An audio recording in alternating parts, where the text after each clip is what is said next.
All right, so it is a Thursday racing on the stand-side track at the vaal. A good returner to the stand-side track after some months on the classic track, and it's a 10-race program that'll greet us with the work riders maiden off at 12:15, over the 1200 meters being the opener. We then get into that first leg of the bipod race number 2. That's off at 12:50, and after the scratching of the 11 Willow Wild, we have just the 2 experienced horses, the 9 A Wild at War and the 10 Messalina.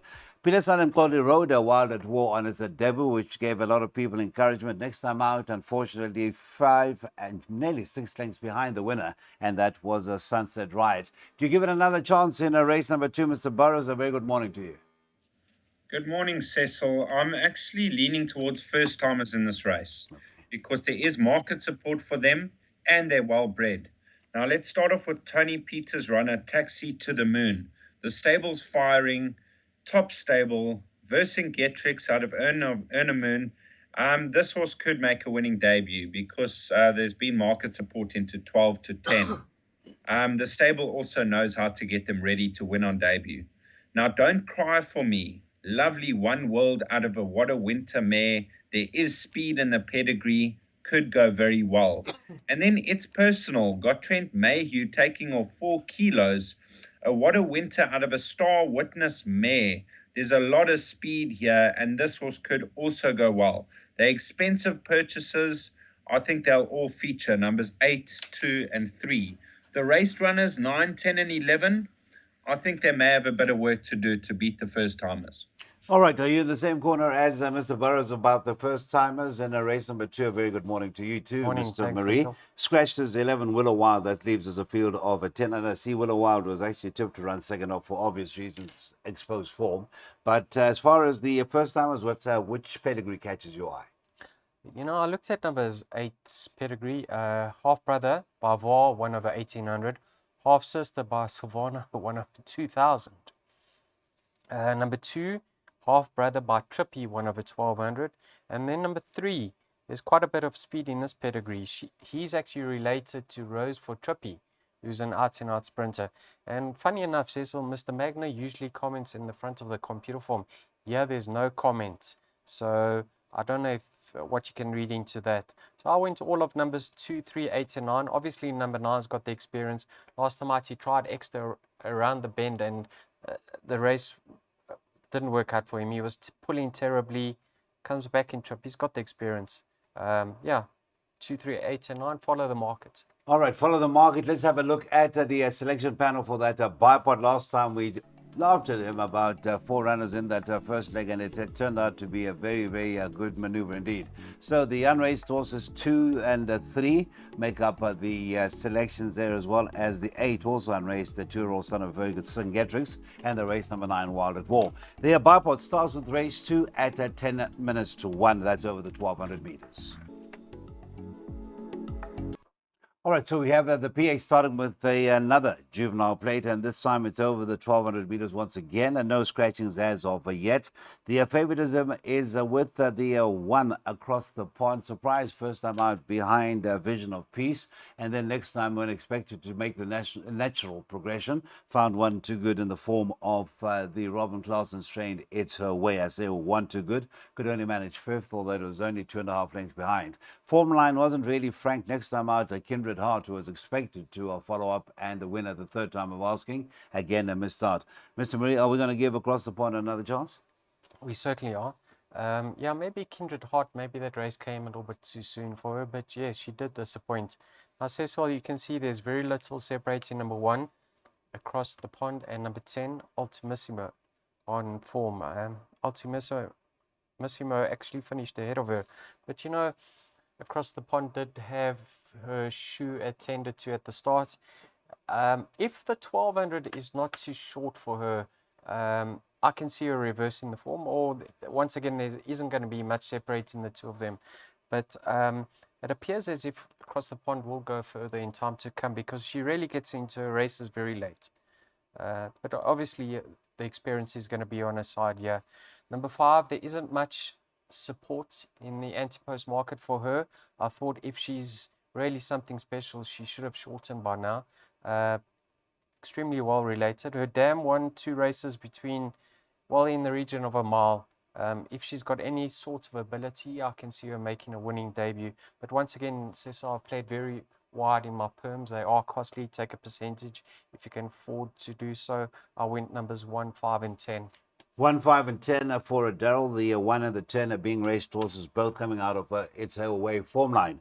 Now, as far as race number 3 is concerned, Mr. Burrows, once again, we have to pick your brain on any other pedigrees that have caught your eye of the first timers.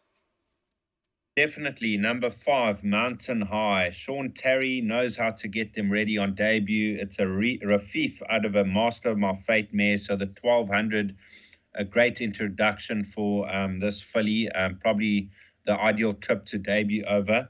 And it is quite short in the market, I think around 3 to 1, so they probably opened her up that price. I don't know if the market support will come race time, but if there is market support race time, I think we can follow this one. Across the pond, last time out, maybe a bit below par, but I think that second run just maybe went a bit flat. But her peak run, having a third start, I think she'll bounce right back to best. Ultimissimo, this horse has a chance on her last run because she was half a length behind, in front of Across the Pond. But I do believe Across the Pond will reverse the form with Altissimo. And then Happy Wives, only 5 lengths back to It's Her Way. So she was behind numbers 1 and 10, but can only improve from that debut. Okay, so that is the thoughts of Darren Burrows and Daryl Marie. And we're going to stick with the latter for his PA selections. And of course, at this stage, if you remember a few meetings back, Mr. Burrows did tip us a few Predator to enjoy going over the extra, and a good run in the Classic just Saturday gone into 4th. Excellent run, Cesar. Indeed. That is the Daryl's PA selections. 2 bankers, 8 in the 4th leg. That is race 6 and 8 in the penultimate leg. And that will be race number 8. All right, so race number 5 will be a play soccer 6, 10, and 13 merit rated 80, our first handicap of the afternoon. It's over the 2,400 meters, and looking to make it back-to-back victories will be Positive Attitude for Joey Soma. It is Chase Mojan who's doing so well for the stable. Your current favorites at around 22 to 10. It is a field reduced to 9 runners with the scratching of the 9, Monsieur Chevalier. Right, let's get to Darren first. As far as race number 5 is concerned, I believe you are giving us a jackpot. How do you see this staying event pan out?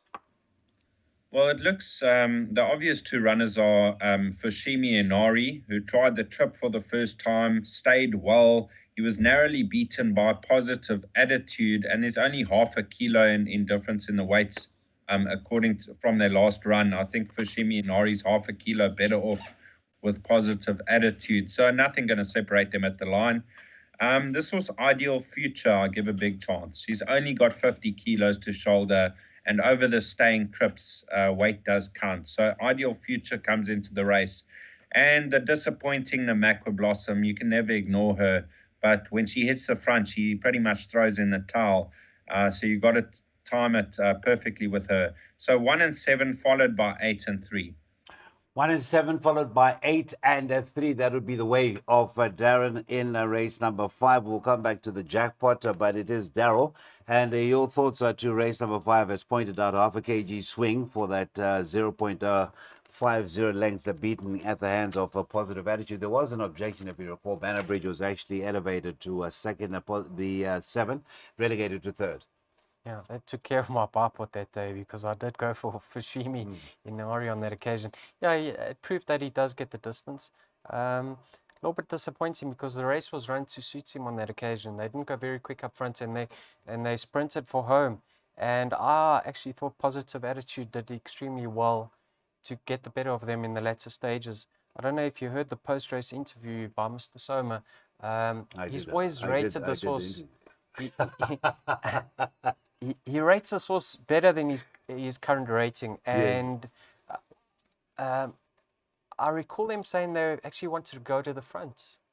So I won't be surprised to see him go start to finish, or if not Handy confirm that form. So I like his chances, and then I have to have respect for Fushimi Inari. He's in good form at the moment. He's only trying the trip for the 2nd time. And Mr. Apprentice Dihaba is really riding with a lot of confidence. So I'm not looking past the top two. I'm going with positive attitude to confirm the form. Right, 1 and 7 for Darryl. Let's have a look at the jackpot suggestion from Mr. Burrows. It is race number 5. It plays soccer 6, 10, and 13. Merit rated 80, and 1, 3, 7, and 8 are the 4 horses. And then there's a banker to follow in race number 6, and that is the number 3, October Fair. We should go off with race 5 at 25 to 3. 2400 meters is the trip. 612 rand is the outlay.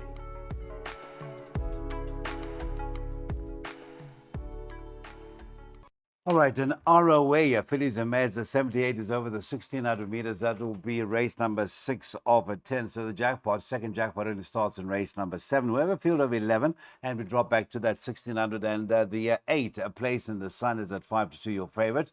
Drifted by the 3 October Fair, 4 to 1 out to 9 to 2.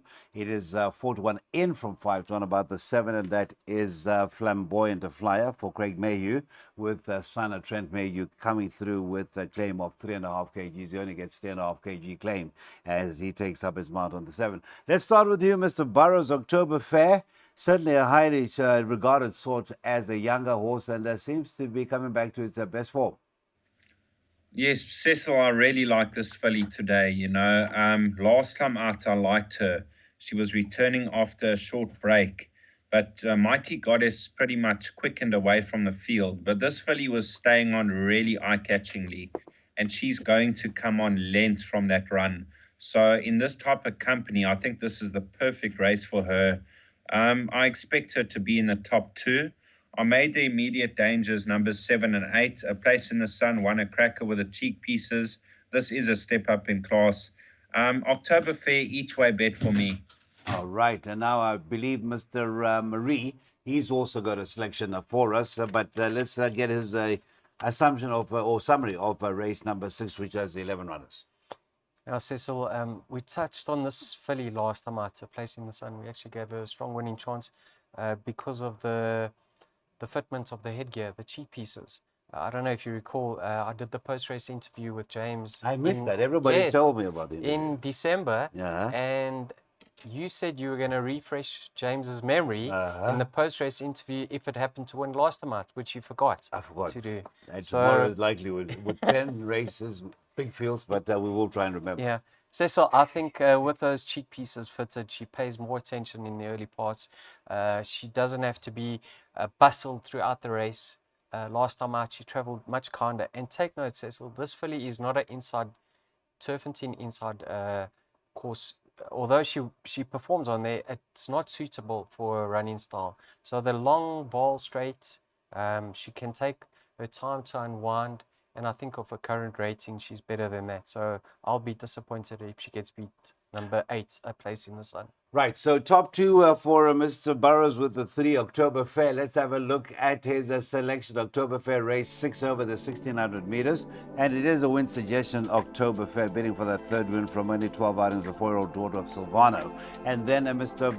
Marie, he likes a bit of the 8, a place in the sun, and there's no way I'll forget to have a chat with James about his penultimate post-race interview, or at least anti-penultimate post-race interview. That is a place in the sun.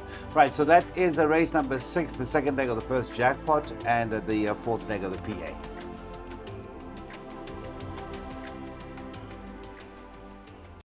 Race 8 is a tab before racing, and this is the fillies and mares over the 1200 meters, an 88 handicap, and it is quite open, 9 to 2. The joint favoritism, the 3 Wings Within Me, and the 5 Alabama Anna. And then let's nibble at the 6 Green Flash, into 5 to 1 from 11 to 2, 5 to 1 and better, bar those quoted runners. So that is race number 8. Mr. Burrows, Wings Within Me tries uncharted. In fact, comes back to the 1200 meters, and that is on the stand-side track. First time on the stand-side track at the vaal, so it is uncharted territory. But Dennis Schwartz has gotten to know the horse well. 3 runs for a win and a second. Cecil, this is a tricky race for me because a very impressive winner on debut was Green Flash. She's got a lovely, speedy pedigree. She showed how good she is. She beat Bob, who did come out to win, but she won comfortably. And she could have a lot more to offer. You've got Work of Time. This is a sister to William Robertson. She didn't stay the 1450, And then the 1,000 meters was too sharp. So this is the ideal trip, the 1,200, and she's got a handy galloping weight. Then you've got Runway Bomb, top weight. Her last start was her first indifferent type of run where she disappointed slightly. And Wings Within Me, she beat Law of Success, who she meets again. So it is a tricky race for me. All right, so that is race number 8, fillies and mares, 88 handicap over the 1,200 meters, 9 runners to face up, Mr. Marie. And there is a jockey change. Please take note, an important jockey change. The 5 Alabama Anna has now got a 4 kg apprentice Trent Mayu, and that could just be the game changer. Yeah, it's an interesting move because Craig does get on extremely well with her, but she did pick up a penalty last time out when running second. So I'm sure the connections just want to get some weight off her back. Yeah, Cecil, like I agree wholeheartedly with Darren. I think this is a tricky event, but I think what could be the winning move of here is stepping Work of Time back up to the 1,200. I liked her last time out, and I followed her closely in the canter post, and she was sweating up. So I'm really keen to see how she moves down to the post and how she looks on race day. But I'm of the opinion that the 1,200 is going to be ideal. She's very fit, and she could be drawn on the right side. By now, we'll certainly know where the best going is up the straight. But I'm hoping it is towards the outside. I think she's better than her current rating. So I suggest an each way bet. I'm not overly bullish because it is a tricky fillies and mares handicap. All right, so let's have a look at that each way selection from Mr. Marie, number 8, a Work of Time in a race number 8. And dare say, the vaal can be very tricky when you think the going is on the outside. It actually cost what was the favorite in the Grand Heritage Silent War in trying to switch to the outside running rail. And as fate would have it, Unzen stayed on the inside and came through to win. But we should have an idea as to what sort of going it is on the stand side track of the vaal.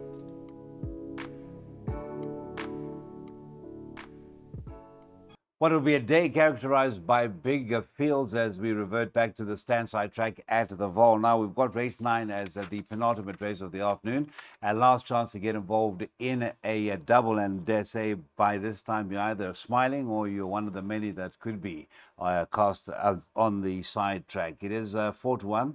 The favorite number 11 Duke of Rock now with Fabian Abib. The 3 Siberian Steel, 4 Paul Peter or Tony Peter 6-1. It is 10-1 and better bar those. Now I can tell you that as far as Duke of Rock is concerned, working on course, I did talk to Fabian in the afternoon, long before the money really rolled in, and he said I will win with the Duke of Rock. It was the first run since relocating from the Borton stable. Yeah, well done to Fabian. I mean, they were extremely bullish, and they pulled it off last time out. All I can say is if you do it like Duke of Rock, don't watch him move down to the start. He doesn't give much away because I think he can move more fluently on the way down. But that's just him. And obviously Fabian's had some time to work on the son of Duke of Marmalade, and who says he can't come on from that victory. But I made this a very tricky race, Cecil. You know, I'm of the opinion that... I don't know if it's Cian the Conqueror.